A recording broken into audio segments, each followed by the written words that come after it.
तो मेरे प्यारे दोस्तों, जय श्री कृष्णा, राधे राधे। मंत्रालय पाने के लिए सब कोई आगे खड़ा होता है कि मुझे मंत्रालय मिल जाए, मुझे मिल जाए। चाहे वह रक्षा मंत्री हो या रेल मंत्री हो या फिर शिक्षा मंत्री हो, सबको मंत्रालय पाने की होड़ लगी रहती है कि मुझको कोई ना कोई मंत्रालय मिल जाए। बात तो सही है। दौड़ना तो पड़ता है। हर कोई चुनाव जीतने के बाद बस मंत्रालय पाने की चाहत में रहता है।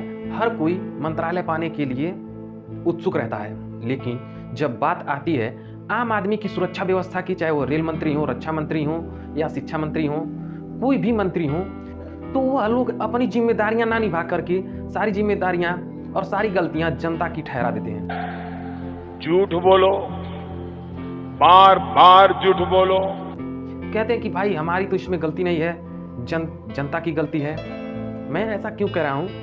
क्योंकि बीते दिन शनिवार को नई दिल्ली रेलवे स्टेशन पर जो ट्रेन आनी थी, निर्धारित प्लेटफॉर्म पे न आकर के दूसरे प्लेटफॉर्म पर आती है, जिसकी वजह से भगदड़ मच जाती है। जो भी यात्री होते हैं अपनी ट्रेन पकड़ने के लिए दौड़ते भागते उस प्लेटफॉर्म की तरफ जाने लगते हैं जिस तरफ उनकी ट्रेन आने वाली होती है। उसके बाद उसी भगदड़ में किसी न किसी का पैर फिसल जाता है और लोग गिर जाते हैं, और उसके बाद एक के ऊपर एक लोग गिरते जाते हैं, जिसकी वजह से उस भगदड़ में 18 लोगों की मौत हो जाती है और 20 से ज़्यादा लोग घायल हो जाते हैं। अब ऐसे में रेल मंत्री का कहना है कि हमारी क्या गलती, वहाँ पर अचानक से इतनी भीड़ ज़्यादा हो गई। मुझको यह बात नहीं समझ में आती है कि जब मंत्रालय लेना होता है तो आप लोग मुंह फैला करके बोलते हो कि मुझे ये मंत्रालय मिल जाए, मैं ये व्यवस्था देख लूँगा, मैं ये व्यवस्थाएं कर दूंगा। लेकिन जब व्यवस्थाएं देने की बात आती है कि जब व्यवस्थाएं जनता को आप दो, तो उस तरह की व्यवस्थाएं नहीं दे पाते हैं, तो क्या फ़ायदा आपका मंत्रालय लेने का? झूठ बोलो, बार बार झूठ बोलो। आखिर किस बात के लिए आप मंत्रालय मांगते हो? जो मंत्रालय आपको मिला है, मंत्री बन गए आप, उसकी कम से कम व्यवस्था तो निर्धारित करिए, किस प्रकार की व्यवस्था होनी चाहिए, किस प्रकार की नहीं होनी चाहिए। उधर यूपी के मुख्यमंत्री योगी आदित्यनाथ जी प्रयागराज में आने के लिए प्रचार, इतने भव्य तरीके से प्रचार प्रसार, 144 साल के बाद यह कुंभ लग रहा है। बहुत ही अनोखा कुंभ है। लोगों में प्रयाग जाने की होड़ लग गई। उनके अंदर इतनी उत्सुकता आ गई कि अब पता नहीं यह कुंभ कब आएगा और हम कब नहा पाएंगे। और जिस तरीके से इस कुंभ का प्रचार प्रसार किया गया, क्या उस तरह की व्यवस्थाएं दी गई? क्योंकि इस कुंभ का प्रचार जिस भव्य तरीके से किया गया वो जनता के लिए मैं कहूँ तो नहीं था।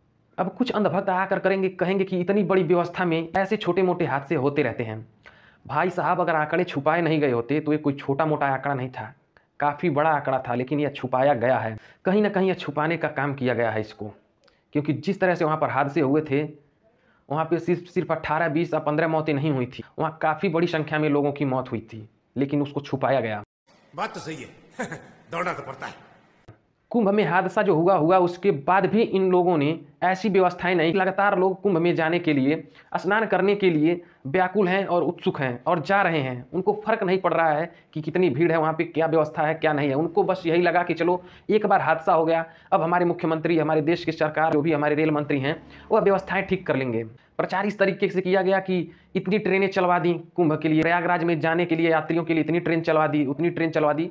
मतलब हर तरीके से प्रचार किया ताकि लोग कुंभ में आएं। अब कुंभ में आने के लिए इतना बड़ा प्रचार क्यों किया गया? आप लोगों को पता है, पैसा कमाने के लिए। अब यूपी जैसे बड़े राज्य में भी भाजपा की सरकार है और केंद्र में भी भाजपा की ही सरकार है। तो इन लोगों ने ऐसा षड्यंत्र रचा कि कुंभ का इतना बड़ा प्रचार कर दिया जाए ताकि यहाँ पर दुनिया भर की भीड़ आए और इससे सरकार को फायदा हो, इनकम जनरेट हो। या एक इनकम जनरेट करने का सोर्स बनाया गया। जिस भव्य तरीके से प्रचार किया गया वह सिर्फ इनकम जनरेट करने के लिए किया गया, पैसा कमाने के लिए। कुंभ में हादसा हुआ, उसके बाद दिल्ली रेलवे स्टेशन पर हादसा हो गया। कारण क्या है? इसमें कोई शासन प्रशासन की व्यवस्था नहीं, किसी का दोष नहीं है। सिर्फ दोष है किसका? तो जनता का। जनता का दोष है क्योंकि वहाँ पर वो लोग गए, वहाँ पर उन लोगों ने जाकर भीड़ बढ़ाई। तो क्या फ़ायदा शासन प्रशासन का? लोग मारे जा रहे हैं, उसमें लोगों की ही गलती है। तो क्या फ़ायदा सरकार का और इस प्रशासन का? ये सही है कि लोगों को अपनी सुरक्षा का ख्याल रखना चाहिए। जो व्यवस्था सरकार को करनी चाहिए जनता के लिए, क्या सरकार ने वह व्यवस्था की जनता के लिए? कोई नेता हो या कोई वो प्रशासन अधिकारी हो, चाहे वह सुरक्षा अधिकारी हो, सभी को सैलरी जनता के टैक्स से ही जाती है। तो फिर जब जनता के टैक्स से ही सैलरी जाती है सबको, तो क्या जनता के लिए उस तरह की व्यवस्था नहीं की जा सकती है? जितने लोगों की जान गई है इस त्रासदी में, अगर उतने लोगों की जान नहीं गई होती तो जो उनको मुआवजा दे रही है सरकार, उससे कहीं ज़्यादा वह जब तक जीते वह टैक्स भर देते।